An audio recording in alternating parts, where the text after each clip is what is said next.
Okay, so we are looking at, we'll be going through the book of Isaiah in this quartermaster 3, and also the Gospel of John.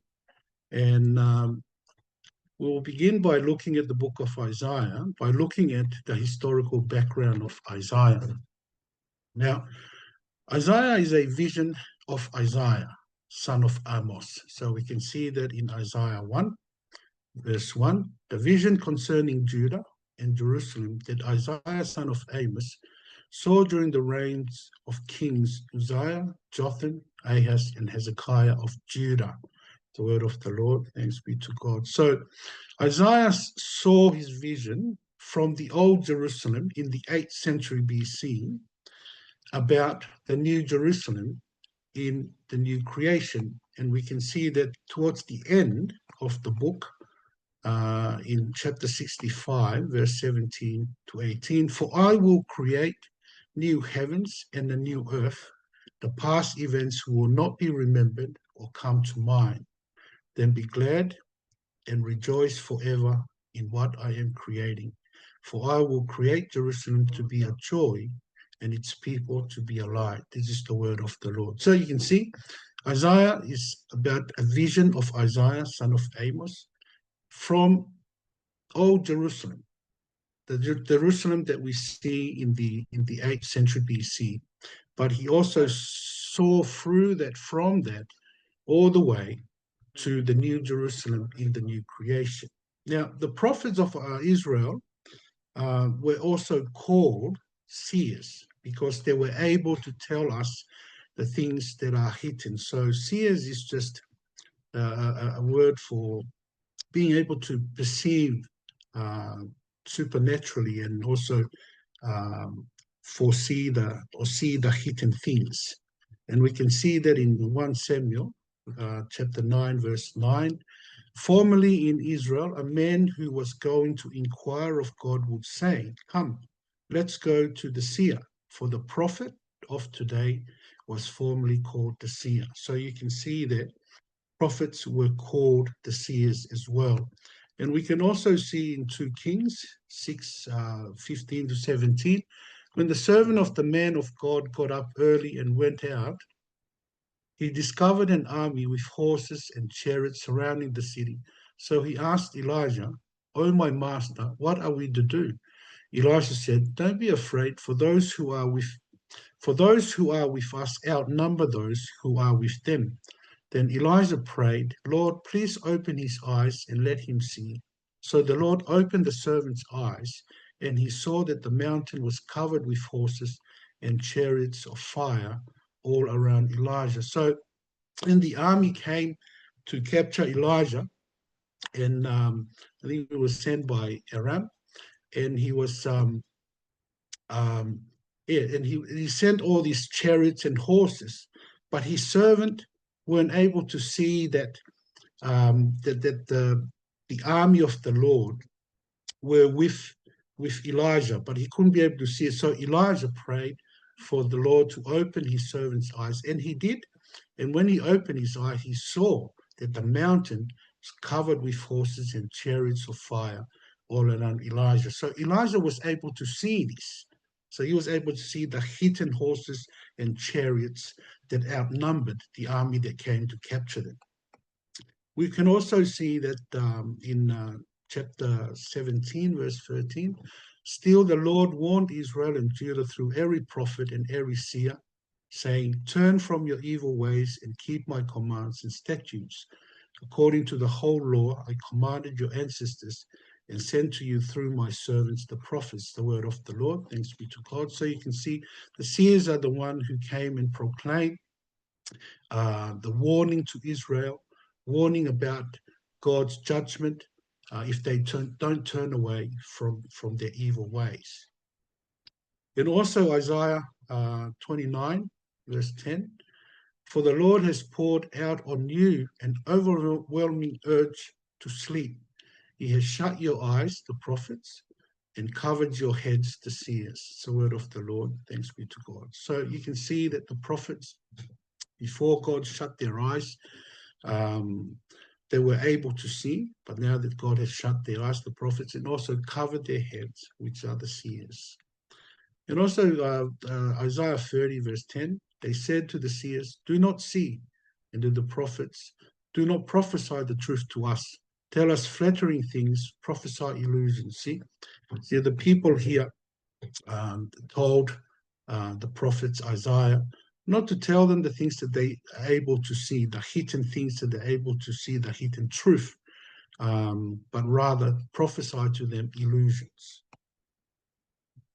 Isaiah also stood in the counsel of God. We know that in Jeremiah 23:18 that the counsel of God, when they meet, there is a counsel of God. And we see it in Isaiah, in Jeremiah 23, for who has stood in the counsel of the Lord to see and hear his word? Who has paid attention to his word and obeyed? This is the word of the Lord, thanks be to God. So you can see there's the counsel of the Lord, but Isaiah truly saw God in his counsel. So he stood in God's counsel, as we see in Isaiah 6, verse 1. In the year that King Uzziah died, I saw the Lord seated on a high and lofty throne, and the hem of his robe filled the temple. This is the word of the Lord. Thanks be to God. So there in the counsel of the Lord, Isaiah saw in the year of King Uzziah died, saw the Lord seated on a high and lofty throne, and in his counsel. So Isaiah stood in the counsel of, he's a prophet that stood in the counsel of God. Not only that, in Isaiah's vision, he saw the old Jerusalem in the 8th century BC, all the way to the new Jerusalem in the new creation, as we have mentioned before.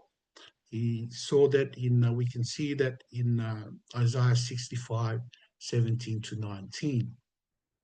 And the way and the way to the new Jerusalem, we are told by Isaiah that you must go through the suffering servant of God in Isaiah 53, 3 to 6. He was despised and rejected by men, a man of suffering who knew what sickness was.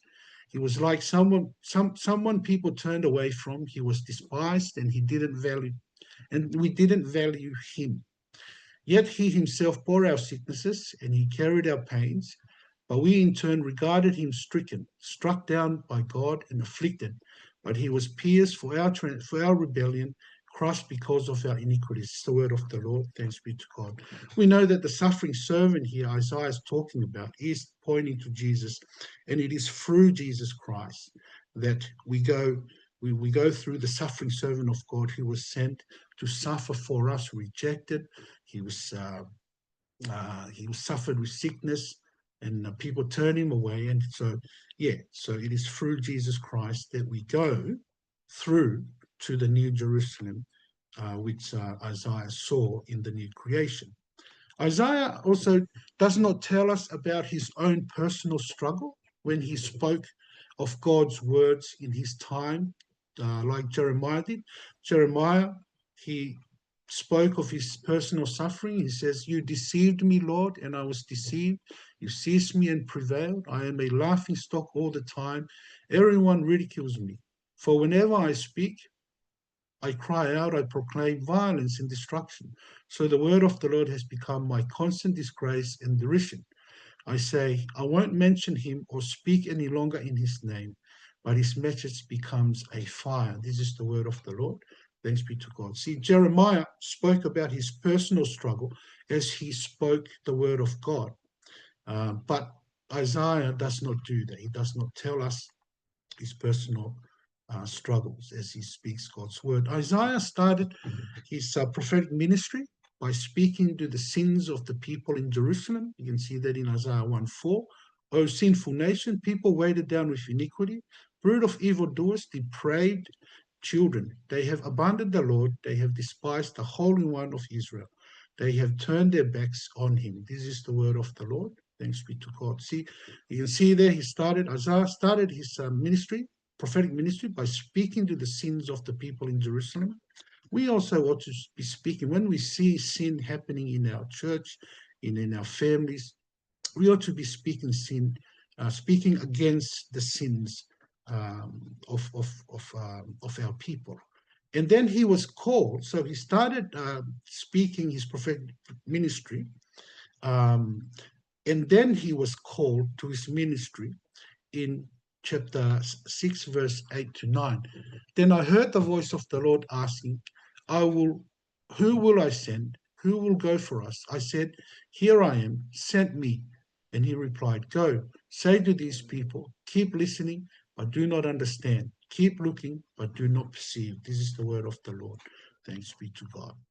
He spoke also about his prophetic ministry in Isaiah 7 to 8 and Isaiah 20 and also Isaiah 7 to 39, as we will see. So in Isaiah 7, in his prophetic ministry, Isaiah confronts Ahaz for his unbelief in God.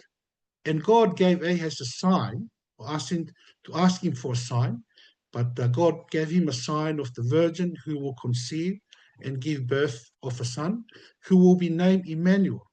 And before the boy knows to reject what is bad and choose what is good, the land of the two kings that Ahaz dreaded, will be abundant, as we see there in Isaiah 7, 15 to 16. By the time he learns to reject what is bad and choose what is good, he will be eating curds and honey.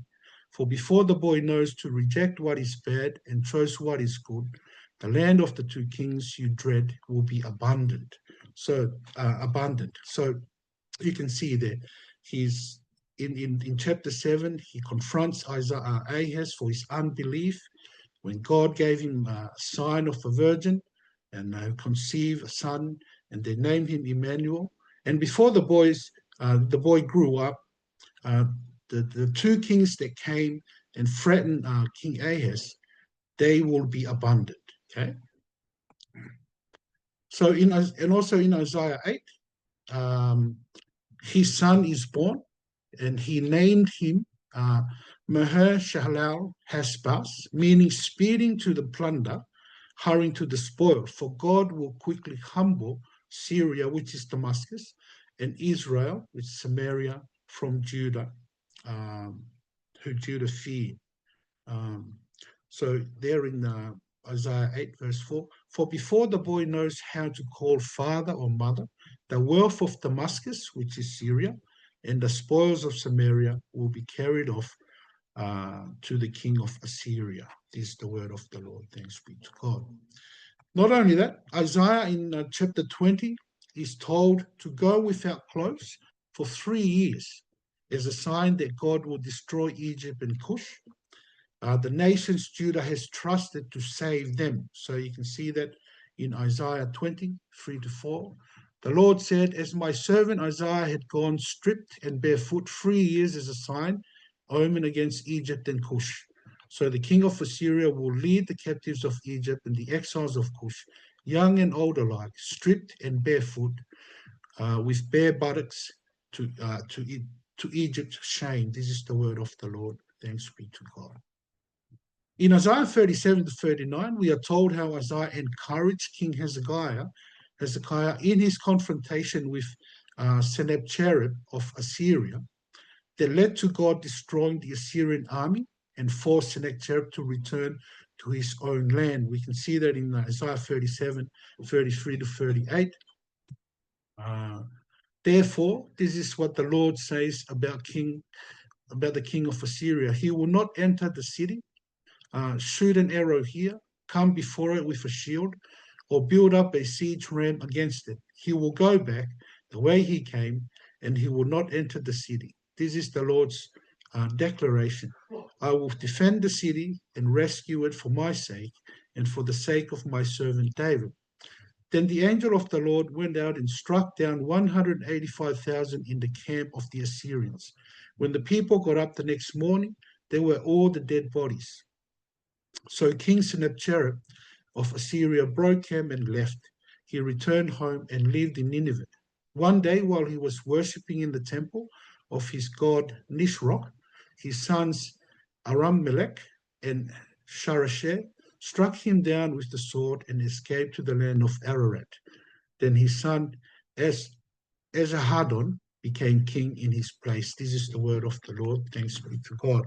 So yeah, you can see there, Isaiah encouraged King Hezekiah in his confrontation against Sennacherib of Assyria, whom God led the army to destroy, who sent an army to destroy the Assyrian and forced Sennacherib to return to his own land. And we are told he was finally killed by his sons. In the New Testament, the words of Isaiah are fulfilled in Jesus' ministry. We can see that in John 12, 37 to 41. Even though he had performed so many signs in their presence, they did not believe in him. This was to fulfill the word of Isaiah the prophet, who said, Lord, who has believed our message, and to whom has the arm of the Lord been revealed? This is why they were unable to believe, because Isaiah also said, He has blinded their eyes and hardened their hearts, so that they would not see with their eyes or understand with their hearts and turn, and I would heal them. Isaiah said these things because he saw his glory and spoke about him. This is the word of the Lord. So you can see that Isaiah spoke about the Lord, and Jesus spoke of Isaiah's prophecy about God blinding the eyes of the people, who heartened the people who were heartened towards Christ. And Jesus, and this is Isaiah speaking, and it's fulfilled in them. And also, the majority of Isaiah's ministry was to speak strongly with God's words, revealed him, which is to reveal him against the unbelief of Judah. Romans 10, verse 20. And Isaiah says boldly, I was found by those who were not looking for me. I revealed myself to those who were not asking for me. So here we can see Isaiah's his ministry, according to Romans, was to speak strongly God's words and to reveal himself against the unbelief of Judah. Isaiah's calling is summed up by the meaning of his name, which is Yahweh is salvation, or God saves. Furthermore, Isaiah's father is Amos, but we are not told in the Bible of anything else about him except that he is Isaiah's father. But in the Jewish tradition, it teaches that Amos is the brother of King Amaziah of Judah, the father of King Uzziah. Now, if that's true, then Isaiah comes from the house of the king of Judah, so he's royalty. It seems that Isaiah often taught King Hezekiah, for King Hezekiah would often seek advice from him in Isaiah 37, 1 to 2.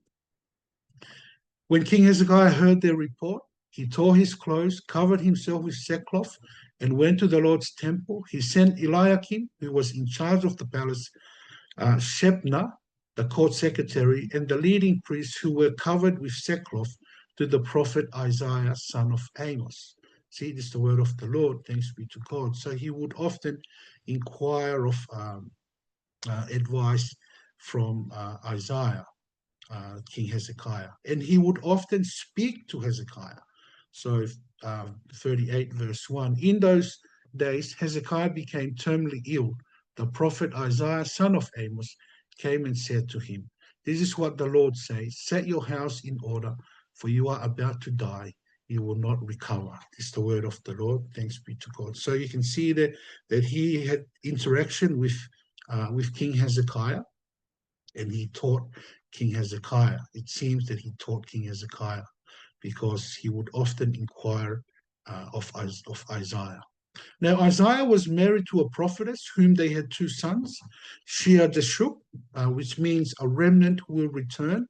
You see that in Isaiah 7:3. The Lord said to Isaiah, go out with your son Shear-Jashub to meet Ahaz at the end of the conduit of the upper pool by the road to the Lord's field. So his son was born to him by the prophetess, and also Mahashalal Hasbaz, speeding to the plunder, hurrying to the spoil. And he also had more children as we see there in Isaiah 8, verse 18. Here I am with the children the Lord had given me to be signs and wonders in Israel from the Lord of armies who dwells on Mount Zion. This is the word of the Lord. Thanks be to God. Now, Isaiah also lived in Jerusalem. You can see there in Isaiah 7, verse 3, the Lord said to Isaiah, go out with your son Shear-Jashub to meet Ahaz at the end of the conduit of the upper pool by the road to the laundress field. Now, yeah, the upper pool and the laundress field, they are in Jerusalem. So you can see that he lived in Jerusalem. We know this because here in the upper pool in 2 Kings 18, 17 is that the king of Assyria sent the field marshal, the chief of staff, and his royal spokesman, along with the massive army from Lachish to King Hezekiah at Jerusalem. They advanced and they came to Jerusalem and they took their position by the aqueduct of the upper pool. See the upper pool there, by the road to the laundress field. It's a word of the Lord. Thanks be to God. So he lived in Jerusalem. The word sawed in two in Hebrews 11, verse 37, it says, they were stoned, they were sawed in two, they died in the sword, they wandered about in sheepskins, in goatskins, destitute, afflicted, and mistreated. It's the word of the Lord. So it seems the word here, where sawed, seems to be referring to how Isaiah died, because according to Jewish traditions, Isaiah was sawed in two by King Manasseh of Judah. So that's the first part, which is the historical background of Isaiah. Now, moving to the second part, which is the historical time of Isaiah. Now, Isaiah tells us that he was ministering during the reigns of kings Uzziah, Jotham, Ahaz, and Hezekiah of Judah. See that in Isaiah 1, verse 1. The vision concerning Judah and Jerusalem that Isaiah, son of Amos, saw during the reigns of kings Uzziah, Jotham, Ahaz, and Hezekiah of Judah. So he ministered as a prophet during the time of these kings. But he was called to his prophetic ministry in the year King Uzziah died. That's in year 740 BC. Which you can see in Isaiah 6, verse 1. In the year that King Uzziah died, I saw the Lord seated on a high and lofty throne, and the hem of his robe filled the temple. So you can see there, the beginning of the book tells us that, the beginning of his ministry is that King Uzziah died when he saw the Lord seated on high in the lofty throne. So he began his prophetic ministry in the year King Uzziah died, which is 740 BC. But his time, King Sennacherib died, which is in Isaiah 37:38. One day, while he was worshipping in the temple of his god Nisroch, his sons Adramelech and Sharezer struck him down with the sword and escaped to the land of Aram. Then his son Esarhaddon became king in his place. So you can see that he lived to the time King Sennacherib died, and it is the year 681 BC. Now, if this is right, then Isaiah's prophetic ministry lasted for 60 years. Now, the story of Isaiah's confrontation with King Ahaz in Judah is given to us in Isaiah 7, verse 10 to verse 14, and that took place in the year 735 BC. We can see there in Isaiah 7, 10 to 14. Then the Lord spoke again to Ahaz, ask for a sign from the Lord your God. It can be as deep as Sheol or as high as heaven. But Ahaz replied, I will not ask, I will not test the Lord. Isaiah said, listen, house of David, is it not enough for you to try the patience of men? Will you also try the patience of my God? Therefore, the Lord himself will give you a sign. See, the virgin will come, have a son, and named him Emmanuel. It's the word of the Lord. Thanks be to God. So his story of his confrontation with King Ahaz in Judah took place in the year 735 BC. Now, the story about the confrontations with kings, well, with King Sennacherib of Assyria, we are told in verses in Isaiah 37-39, took place in the year 701 BC. Now, this is according to the estimation of some theologians. Now, number 3 is the time of the kings during Isaiah's prophetic ministry. Now, the time of the king Uzziah was 783 to 742 BC. Now, the book Isaiah tells us that Isaiah was called to his prophetic ministry in the year King Uzziah died, as we have already seen in Isaiah 6, verse 1, which is the year 742 BC. Now, we can see this in 2 Kings 15, 1 to 7. 2 Kings 15, 1 to 7. In the 27th year of Israel's king Jeroboam, Azariah, son of Amaziah, became king of Judah. Now, Uzziah is also known as Azariah, which is the Azariah here. Okay? Son of Amias, became king of Judah. He was 16 years old when he became king, and he reigned 52 years in Jerusalem. His mother's name was Jechaliah. She was from Jerusalem. Azariah did what was right in the Lord's sight, just as his father Amaziah had done. Yet the high places were not taken away. The people continued suffering and burning incense on the high places. The Lord afflicted the king, and he had a serious skin disease until the day of his death. He lived in quarantine while Jotham, the king's son, was over the household, governing the people of the land. The rest of the events of Azariah's reign, also with all his accomplishments, were written in the historical record of Judah's kings. Azariah rested with his ancestors and was buried with his fathers in the city of David. His son Jotham became king in his place. This is the word of the Lord. Thanks be to God. We can also see the life and death of King Uzziah in 2 Chronicles 26, 1 to 23, especially verse 21. So King Uzziah was deceased to the time of his death. He lived in quarantine with a serious skin disease and was excluded from access to the Lord's temple, while his son Jotham was over the king's household, governing the people of the land. It's the word of the Lord. Thanks be to God. Now, King Uzziah began his reign when he was 16, and he ruled for 52 years. He was a godly king, as we saw. He sought God in 2 Chronicles 26 to 5. He sought God through the lifetime of Zechariah, the teacher of the fear of God. During the time that he sought the Lord, God gave him success. It's the word of the Lord. Thanks be to God. But he became arrogant towards the end of his life, and God struck him with a skin disease, as we have seen, until he died.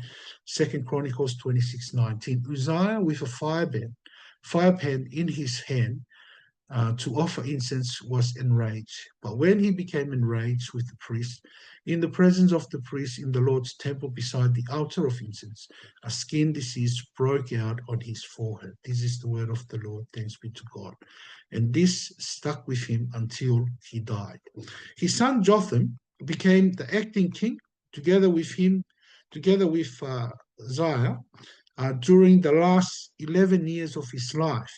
And God did help him to defeat his enemies, as we see in 2 Chronicles 26, 6 to 8. Uzziah went out to wage war against the Philistines, and he tore down the wall of Gath, the wall of Janeh, and the wall of Ashdod. Then he built cities in the vicinity of Ashdod and among the Philistines.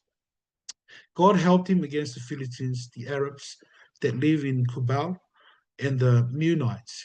The Ammonites paid tribute to Uzziah, and his fame spread as far as the entrance of Egypt, for God made him very powerful. This is the word of the Lord. Thanks be to God. So Isaiah began his prophetic ministry in the year Uzziah died, which was 740 BC. And this was a time that Judah's army was strong. The military power was very strong. Now, King Jotham lived from 742 to 739 BC. So, but Isaiah does not tell us anything about the King Jotham.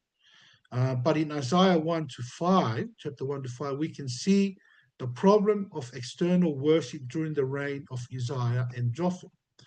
Now, he is counted among the godly kings of Judah. We can see that in 2 Kings 15 to 15, verse 34. He did what was right in the Lord's sight, just as his father Uzziah had done. And the story of his reign can be found in 2 Kings 15, 32 to 38. In the second year of Israel's king, Pekah, son of Remaliah, Jotham, son of Uzziah, became king of Judah. See, you can read to the rest, which is verse 38.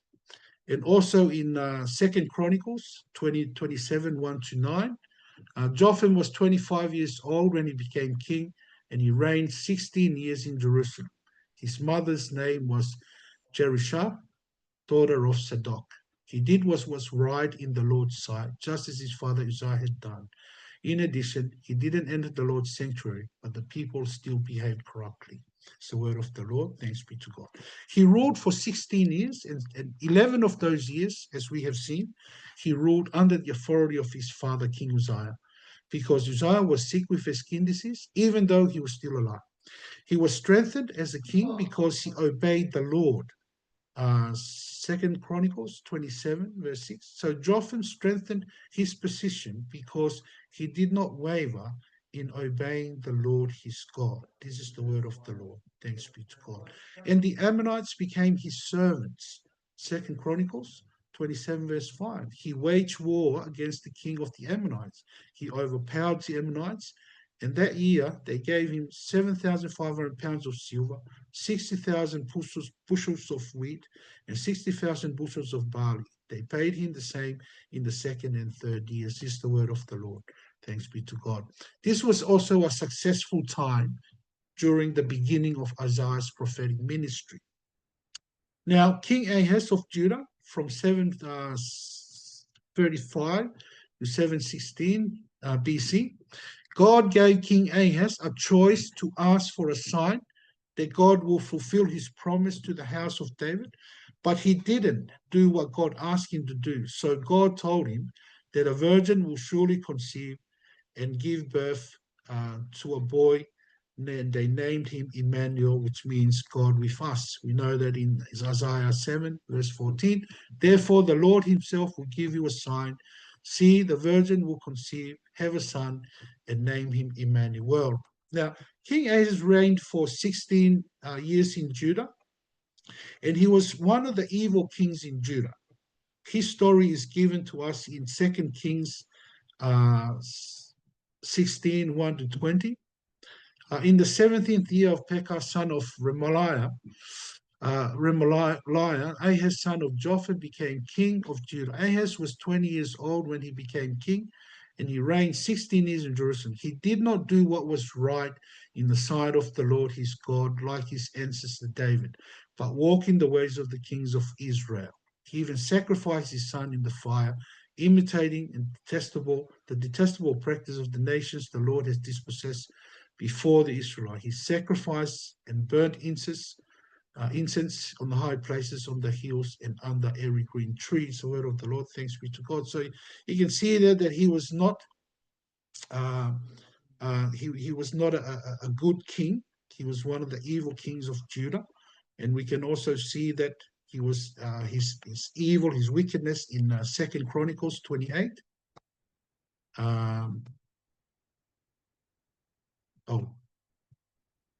Only 16. So, yeah, Ahaz was 20 years old when he became king, and he reigned 16 years in Jerusalem. He did not do what was right in the sight, in the Lord's sight, like his ancestors David, for he walked in the ways of the kings of Israel and made cast images of the Baal. It's the word of the Lord. Thanks be to God. He worshipped Baal, and he also encouraged people to worship Baal, as we can see, 2 Chronicles 28, 2 to 4. For he walked in the ways of the kings of Israel and made cast images of the Baals. He burned incense in Ben Hinnom Valley and burned his children in the fire, imitating the detestable practice of the nations the Lord has dispossessed before the Israelites. He sacrificed and burned incense on the high places, on the hills, and under every green tree. This is the word of the Lord. Thanks be to God. So God gave him over. Because of that, God gave him over to his enemies. See that in 28, 6 to 7. Pekah, son of Remaliah, killed 120,000 in Judah in one day, all brave men, because they had abandoned the Lord God of their ancestors. An Ephraimite warrior named Sikri killed the king's son Messiah, Azrikam, governor of the palace, and Elkanah, who was second to the king. He was second to the king. And also verses 17 to 19. The Edomites came, again, attacked Judah and took captives. Yeah. The Philistines also raided the cities of the Judean foothills and the Negev of Judah. They captured and occupied Beth Shemesh, Ajalon, and Gederoth, as well as Soko, Timnah, and Gimzo with their surrounding villages. For the Lord humbled Judah because of King Ahaz of Judah, who threw off restraint in Judah and was unfaithful to the Lord. This is the word of the Lord. Thanks be to God. So you can see he worshipped the Baal, encouraged, he threw off restraint, he encouraged people to worship the Baal. And so therefore God gave him over to his enemies. And he stood against the kings. He also stood against the kings who joined it together, which is King Pekah of Israel, the son of Remaliah, King Rezin of Syria, whom God told him not to be afraid of. We can see that in Isaiah 7, 3 to 4. The Lord said to Isaiah, go out with your son Jeshub to meet Ahaz at the end of the conduit of the upper pool by the road to the laundress field. Say to him, calm down and be quiet. Don't be afraid or cowardly because of these two smoldering sticks, the fierce anger of Rezin and Aram and the son of Remaliah. See that God told him when he stood against, he came against this united king who joined it together. God told him not to be afraid of those smoldering sticks.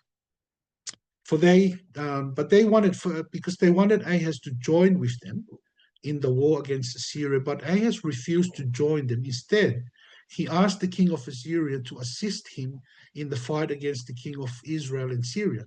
But the king of Assyria did not help him, and instead he oppressed Judah. See that in 2 Chronicles 28, 20 to 21. Then King Tiglath-Pileser of Assyria came against Ahaz. He oppressed him and did not give him support. Although Ahaz planted the Lord's temple and the palace of the king and of the rulers and gave the plunder to the king of Assyria, it did not help him. It's the word of the Lord. Thanks be to God. So although God encouraged him to trust in God's promises, Ahaz failed to trust in God's promises, as we saw there in Isaiah 7, 10 to 14. And eventually Assyria came to help him defeat Syria and Israel. And therefore, because of that, Judah became a servant of Assyria. Ahaz's idolatry grew even more until he died. We see that in 25, 2 Chronicles 28, 24 to 25. Then Ahaz gathered up the utensils of God's temple, cut them into pieces, shut the doors of the Lord's temple, and made himself altars on every street corner in Jerusalem. He made high places in every city of Judah to offer incense to other gods, and he angered the Lord, the God of his ancestors. This is the word of the Lord. Thanks be to God. Now, the time of King Hezekiah of Judah was from 716 to 686 BC. King Hezekiah seems to be a disciple of Isaiah, for he often went to Isaiah asking for help, and that Isaiah can comfortably speak to him directly about his arrogance when the two when the two representatives from Babylon came to him. Hezekiah prayed to God for help against Sennacherib of Assyria, and God answered his prayer by destroying Sennacherib's army and sent him back to his country, where he was killed by his two sons, as we have already seen. Hezekiah ruled Judah for 29 years, and he was one of the godly kings of Judah. We see that in Second Chronicles 1 to 2. Hezekiah was 25 years old when he became king, and he reigned 29 years in Jerusalem. His mother's name was Abijah, daughter of Zechariah. He did what was right in the Lord's sight, just as his ancestor David had done. This is the word of the Lord. Thanks be to God. Hezekiah reformed the worship of God, which his father Ahaz turned away from. We see that in Second Chronicles 3 to 11. The first year of his reign, in the first month, he opened the doors of the Lord's temple and repaired them. Then brought in the priests and the Levites and gathered them in the eastern public square. He said to them, "Hear me, Levites, consecrate yourself now and consecrate the temple of the Lord, the God of your ancestors. Remove everything impure from the holy place." It's the word of the Lord. Thanks be to God. You can see that and read the whole of that, which is 2 Chronicles 29, 3 to 11, where he turned the worship back to God, reformed the worship, which his father Ahaz turned away from. But while he was king over Judah, Israel was taken prisoner to the north, to Assyria, in the year 722 by King Shalmaneser of Assyria. We can see that here, 2 Kings 17, 21 to 23. When the Lord tore Israel from the house of David, Israel made Jeroboam son of Nebat king. Then Jeroboam led Israel away from following the Lord and caused them to commit grave sin. The Israelites persisted in all the sins that Jeroboam committed and did not turn away from them. Finally, the Lord removed Israel from his presence, just as he had declared through all his servants, the prophets. So Israel had been exiled to Assyria from their homeland. This is the word of the Lord. Thanks be to God. You can see, yes, while he was king over Judah, the north, Israel, were taken captive as prisoners by 722 by King Shalmaneser of Assyria. Now, Zedekiah, sorry, so it's not King Uzziah.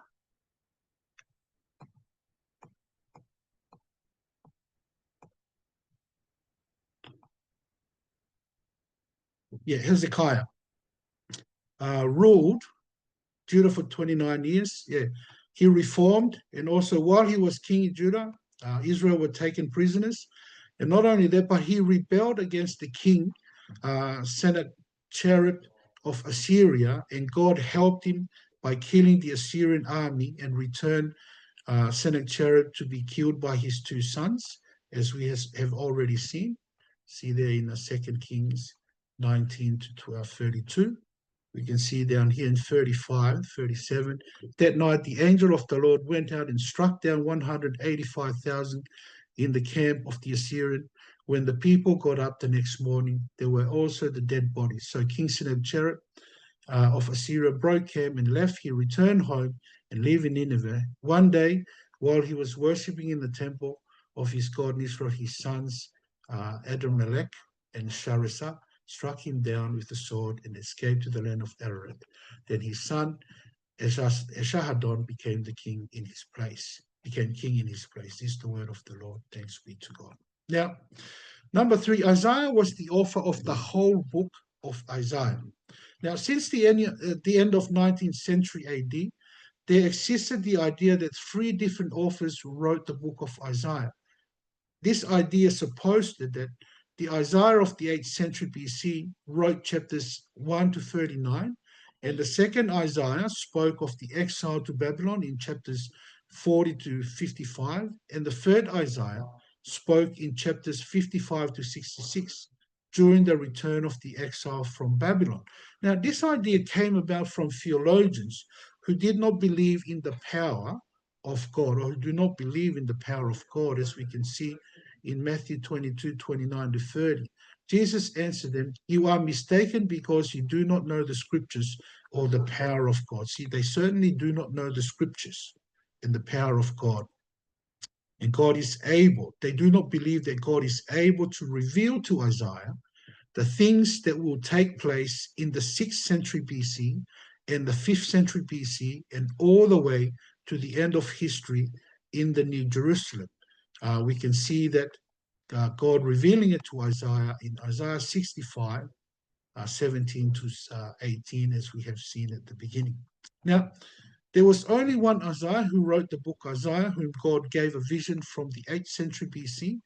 We saw that in Isaiah 1, verse 1. And all the way to the end of the new creation, we can see the new creation in Revelation 21 and 22. Now, this is how the New Testament speaks of the book of Isaiah. Now, if you think that there's three authors, the New Testament doesn't tell us there are three authors. They speak of Isaiah as just one book. So you can see there, Matthew 22, verse 33.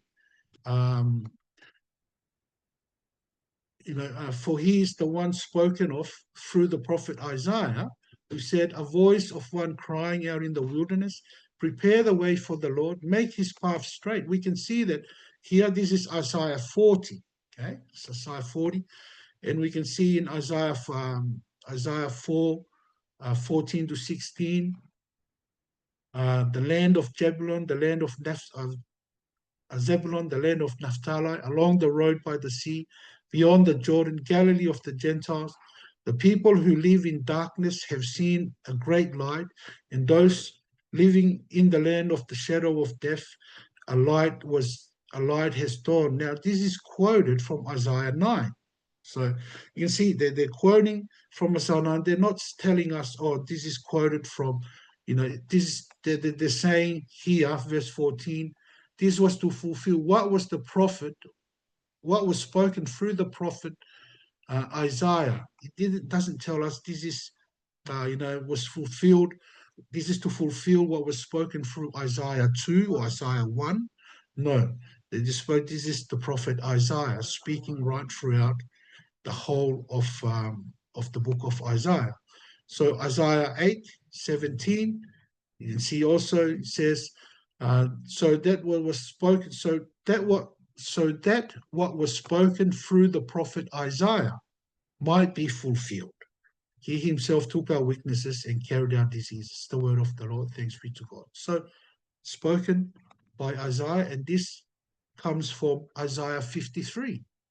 So this should be, Isaiah, the second Isaiah. This should be the second Isaiah speaking, but it's not. It is the prophet Isaiah, according to the New Testament.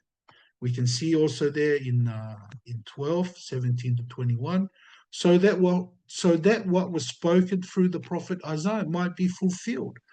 And it's this quote here, we can see down here, comes from Isaiah 52, which we are told it's the prophet Isaiah, not second Isaiah.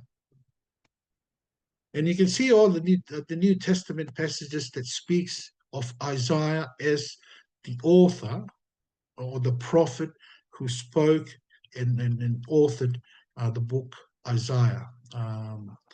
There in 13, Isaiah's prophecy is fulfilled in them, which says, not only that, 15 verse 7, is that hypocrite Isaiah prophesied correctly about you when he said, you can see this, that's Isaiah 29. That should be first Isaiah, but it's not. It's just the prophet Isaiah prophesying correctly. We can see there in Mark as well. Isaiah prophesied correctly about you hypocrites. In Luke 3, verse 4, as it is written in the book of the words of the prophet Isaiah. We can see here that comes from Isaiah 40. And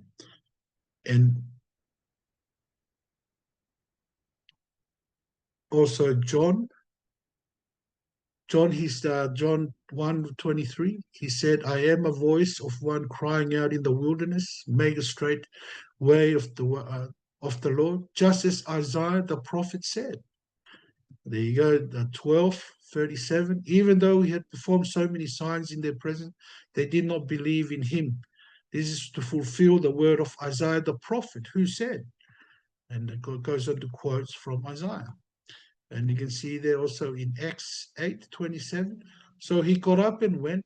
There was an Ethiopian man, a eunuch and high official of Candace, queen of the Ethiopians, who was in charge of her entire treasury. He had come to worship in Jerusalem, and sitting in his chariot on his way home, reading the prophet Isaiah aloud. See, he was reading from the book of Isaiah aloud.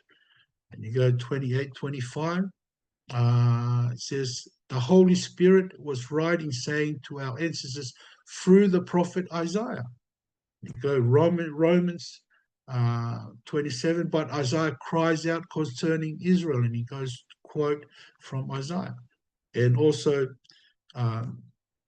20 verse 20 to 21, and Isaiah says boldly, and he quotes from Isaiah.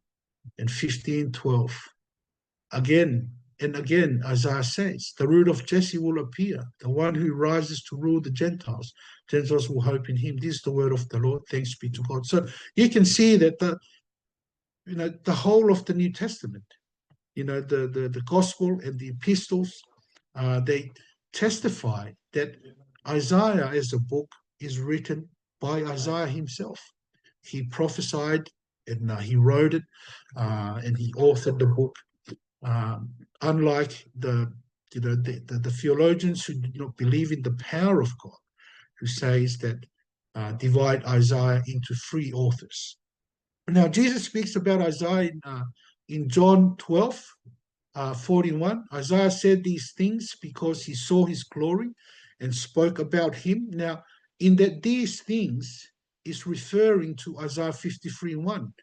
Who has believed what we have heard, and to whom has the arm of the Lord has been revealed? Now, these are the things that Jesus is speaking about in John 12, verse 38. This was to fulfill the word of Isaiah the prophet, who said, Lord, who has believed our message, and to whom has the arm of the Lord been revealed? This is the word of the Lord. And that in Isaiah 60:10, foreigners will rebuild your walls, and their kings will serve you. Although I struck you in my wrath, yet I will show mercy to you with my favor. These are the things that Jesus is speaking about in John 12:40. He has blinded their eyes and hardened their hearts, so that they would not see with their eyes or understand with their hearts, and turn, and I would heal them. This is the word of the Lord. Thanks be to God. Now, also the books between the two testaments also say the same thing in Sirach. I think it's Sirach 48.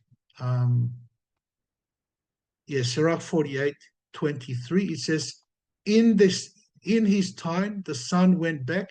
In his time here is quoting from Isaiah 37. I am going to make the sun's shadow that goes down in the stairway of Ahaz go back by 10 steps. So the sun's shadow went back 10 steps in the 10 step it had descended. This is the word. This is not the word of the Lord. Sorry, this is the in the testamental writings. But they do tell us the same thing about Isaiah. The book of Isaiah is written by Isaiah. Now, the book of Isaiah in the Dead Sea Scroll is one scroll, not three, as it is supposed by some theologian. It is just one scroll. When they found the Dead Sea Scroll, the manuscript, the book, the scroll of Isaiah, the book of Isaiah is just one scroll, not divided into three. Now, theologians who do not believe the power of God suppose that Isaiah of the 8th century BC would not have named King Cyrus of Persia in Isaiah 45, verse 1. We can see that the Lord says to Cyrus, his anointed, whose right hand I have grasped, to subdue nations before him and disarm kings, to open doors before him, and even city gates will not be shut. This is the word of the Lord. Thanks be to God. So, for Cyrus existed 140 years after the time of Isaiah. But Isaiah himself shows us that God is able to reveal to us everything that will happen from the beginning. And by looking at Isaiah 37, 26 to 27, have you not heard? I designed it long ago. I planted it in days gone by. I have now brought it to pass, and you have crushed fortified cities into piles of rubble. Their inhabitants have become powerless, dismayed, and ashamed. They are plants of the field, tender grass, grass on the rooftops, blasted by the east wind. This is the word of the Lord. Thanks be to God. And also Isaiah 41, 22 to 23. Let them come and tell us what will happen. Tell us the past events so that we may reflect on them and know the outcome, or tell us the future. Tell us the coming events, then we will know that you are God's. Indeed, do something good or bad, then we will be in awe when we see it. This is the word of the Lord. Thanks be God. So this talking about the idols, they cannot do what God does. And God is able to see see the past events at the beginning and all the way to the end, and also in 26 to 27. Who told you? Who told about this from the beginning, so that we might know, and from times past, so that we might say he's right? No one announced it. No one told it. No one heard your words. I was the first to say to Zion, look, here they are. And I gave Jerusalem a herald with good news. It is God who is able to know what's happening in time past, what's happening in the future. He is the one that announces it. In Isaiah 44, 6 to 7. This is what the Lord, the King of Israel and its Redeemer, the Lord of armies says, I am the first and I am the last. There is no God but me. Who, like me, can announce the future? See? Let him say so and make a case before me. Since I have established an ancient people, let these gods declare the coming things and what will take place. And they can't, because only God can announce the things of the future. Not only that, all the prophetic sayings about the future of Judah given to us in chapters 40 to 66 reveals that God is sovereign in all things that takes place in history, including his choice to make Cyrus the savior of Judah in the year 539 BC, which is about 140 to 150 to 200 years after Isaiah 44:28, who says to Cyrus, my shepherd, he will fulfill all my pleasure, and says to Jerusalem, she will be rebuilt, and of the temple, its foundation will be laid. Is the word of the Lord, and thanks be to God. Heavenly Father, we thank you so much. Thank you so much that you are a sovereign God, that you are a God who plans to save your people, and you planned it from the beginning to the end. We pray, Father, that you help us to always look to the new Jerusalem that you promised in the book of Isaiah. Be convinced that you are a loving God, that you are a God who saves, and that we trust in the book of Isaiah, is the word of God written by Isaiah to teach us to trust in you, our Savior. We pray this in Christ. Amen.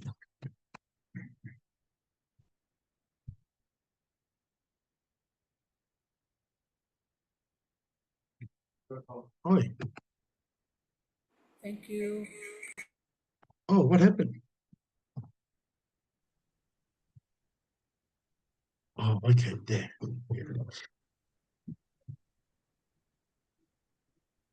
Did you record? Yeah.